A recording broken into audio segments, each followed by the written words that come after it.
Hexaware company technologies company మంచి company.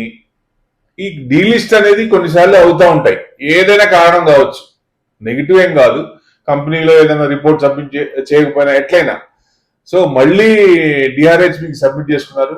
అది మళ్ళీ తొందరలో ముంబై బేస్డ్ కంపెనీ మళ్ళీ వస్తోంది. 9,950 crores మళ్ళీ రైజ్ చేస్తున్నారు. అంటే డైరెక్ట్ ఇది కాకుండా ఓఎఫ్ఎస్. సో 38 డెలివరీ సెంటర్స్ ఉన్నాయి వాటికి. 16 ఆఫీసెస్ వరల్డ్ వైడ్ ఉన్నాయి. 31,870 31,870 జనం ఉన్నారు దాంట్లో, ఎంప్లాయీస్ 28 కంట్రీస్ లో. మంచి కంపెనీ అది. Financial services, health care, insurance, manufacturing, ఇంకా మెనీ మోర్ సెక్టార్స్ ఉన్నాయి. సర్వీసెస్ లో building, data, AI, cloud services ఇవన్నీ ఇస్తున్నాయి. సో మంచి కంపెనీ మళ్ళీ వస్తుంది. ఓఎఫ్ఎస్ కాబట్టి మళ్ళీ లిస్ట్ అయినాక మనం హ్యాపీగా మళ్ళీ హోల్డ్ చేసుకోవచ్చు. Thank you very much.